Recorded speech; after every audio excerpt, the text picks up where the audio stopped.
La storia del castello di Gronumbergo.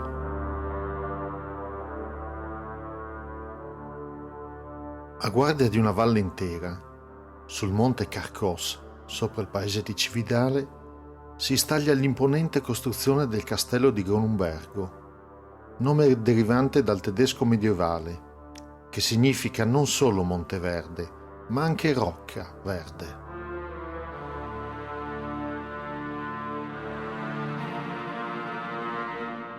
Il castello era posizionato a controllo dell'antica via risalente la valle verso San Pietro a Natisone ed è in comunicazione visiva con il castello di Guspergo o Uruspergo, posto sull'altro versante sopra San Guarzo. Il castelliere ormai distrutto sul monte Barda sopra Azida, e dalla cima del monte Carcos si vede anche la grotta d'Antro, oltre a una visione completa di tutte le valli. Fin dall'epoca preistorica, il punto di confluenza fra il fiume Natisone e il suo affluente Alberone è stato occupato dalle popolazioni presenti nella valle, in quanto le caratteristiche della zona assicuravano notevoli vantaggi: disponibilità di acqua illimitata, sfruttamento di due fiumi come mezzo di trasporto e fonte di cibo, controllo visivo sia della valle verso il confine che della pianura, e possibilità di richiedere pagamento di dazi per l'attraversamento del guado. Le prime tracce della presenza dell'uomo nella zona risalgono a 8.000-10.000 anni fa. Scavi effettuati all'inizio del Novecento, in corrispondenza dell'attuale depuratore posto di fronte alle rovine del castello, hanno riportato alla luce i resti di un antico castelliere, utilizzato sia durante l'età della pietra ed anche successivamente durante quella del bronzo. Questo tipo di costruzione era una sorta di roccaforte, avente funzione difensiva, costituita da un pianoro rettangolare delimitato da mura rudimentali a secco, realizzate con rocce grezze e di grandi dimensioni. Invece, dagli scavi effettuati all'interno del castello sono emersi numerosi reperti risalenti all'epoca romana. Da tutto ciò si deduce che dove ora si trovano le rovine della fortezza ci sia stata una costruzione molto più antica. In epoca romana è stato uno di quei forti chiamati interagres, posti a difesa del confine del territorio romano e facente parte di un complesso sistema di difesa costituito da un vallo difensivo, in genere composto anche da 3 linee di mura. Le mura difensive presentavano a loro volta delle costruzioni militari poste più in alto. Il castello si trovava quindi alle spalle di probabili mura intermittenti tra San Pietro e il Natisone, di cui si sono perse le tracce, vista la continua richiesta di materiale da costruzione che veniva asportato e riutilizzato nei secoli. Ma la rocca o presidio in corrispondenza dell'attuale castello risultava importante in quanto facilitava il controllo del guado del fiume Alberone, che arriva dalla valle di Savogna e si chiamava in tempi meno recenti Anborna. Durante una campagna di scavi sulla riva di questo affluente del Natisone sono stati portati alla luce 2 profondi solchi nella pietra arenaria, sicuramente provocati dal passaggio delle ruote ferrate dei carri romani lungo la via che conduceva al confine. Il periodo di vita romano è attestato anche da alcuni ritrovamenti nel sottosuolo all'interno del muro del castello. Nel 1160 il castello compare in un documento dell'epoca con il nome di Grunenberg. Nel 1267 Jacopo Gronumberg abita il castello fatto costruire dalla sua famiglia in epoca sconosciuta. Nel 1276 la proprietà del castello passa a Giovanni de Portis, che nel 1303 lo ricostruiscono per buona parte. Il 1304 è l'anno dei lavori di ristrutturazione della fortezza, ad opera di Giovanni Beraldino di Varmo e Dutussio de Portis. Dal 1308 l'unico proprietario del castello diventa Odorico de Portis, ma Enrico di Prampero riesce ad entrare nella fortezza con l'inganno, mettendola a fuoco. I nobili riescono a salvarsi calandosi con le funi dalle finestre. Nel 1314 ripartono altri lavori di ristrutturazione ad opera di Federico de Portis e nel 1317 il conte di Gorizia cerca di impossessarsi del castello, con la complicità del custode Variand, ma viene scoperto e assieme ai suoi complici dapprima imprigionato e quindi impiccato il 7 aprile 1317 fuori dalle mura di Porta Brossana. Ulteriori lavori dal 1380 al 1386 per il rafforzamento della struttura da parte dei nobili cividalesi. Nel 1401 muore Niccolò de Portis, marchese di Pietrapelosa e signore di Gronumbergo. Sua figlia Adalmotta, moglie di Acelino Formentini, di origine ungherese, signore di Cusano, eredita il castello.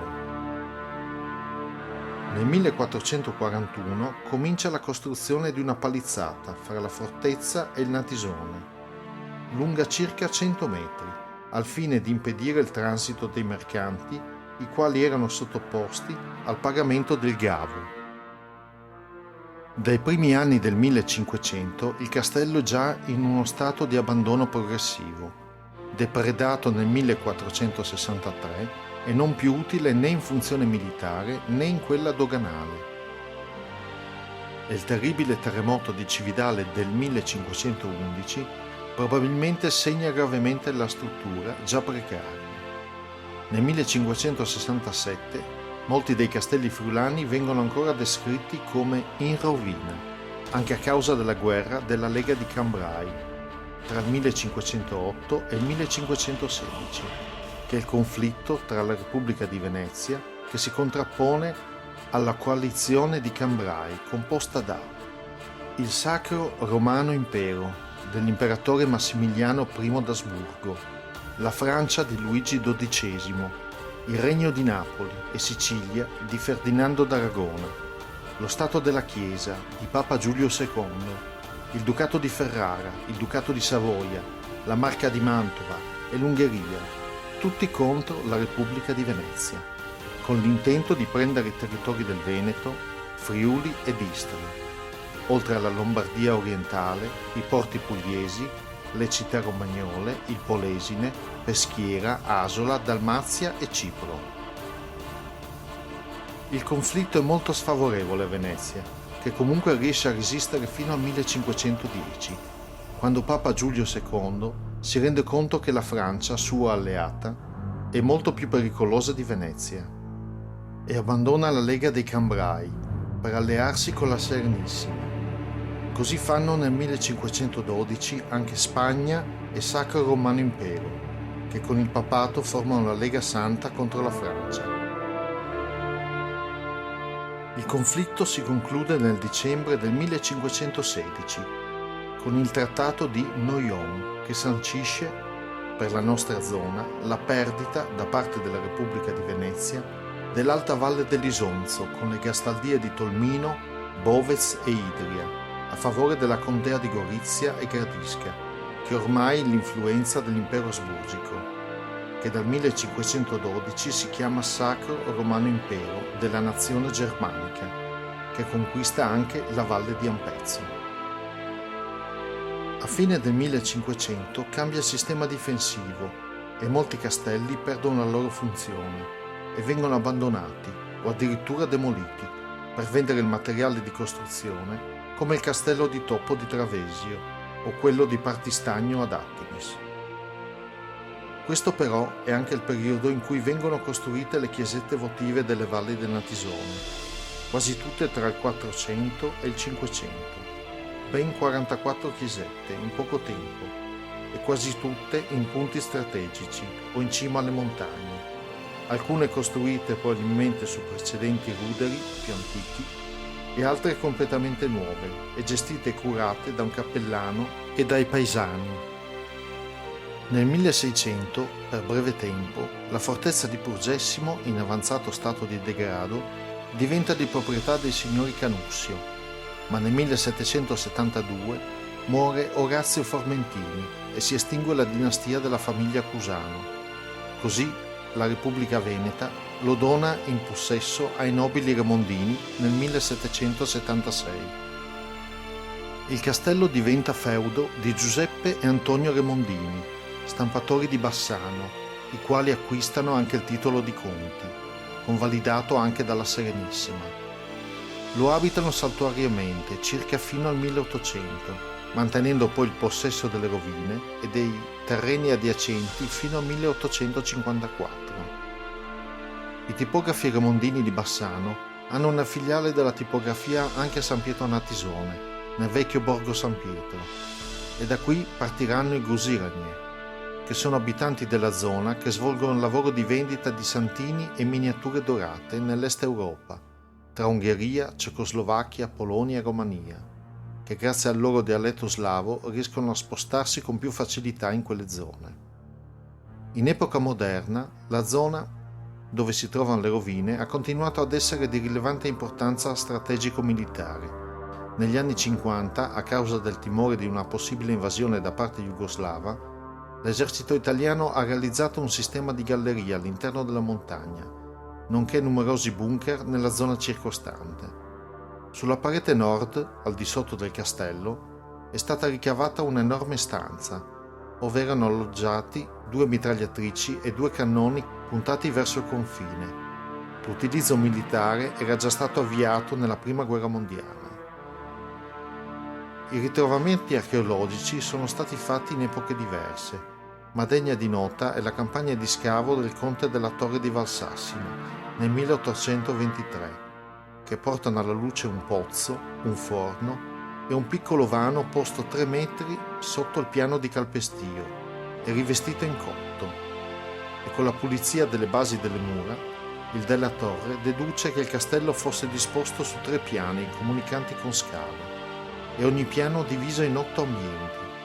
Inoltre vengono trovate numerose armi romane e longobarde, vetro, ossa e monete, sia romane che longobarde.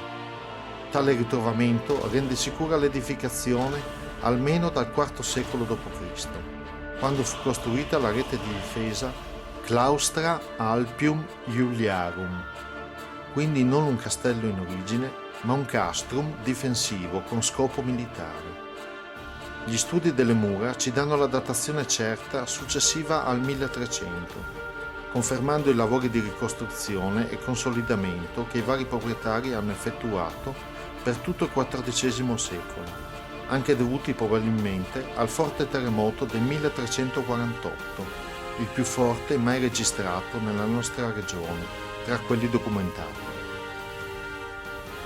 Il nome Gronumberg attuale ci è giunto attraverso varie versioni.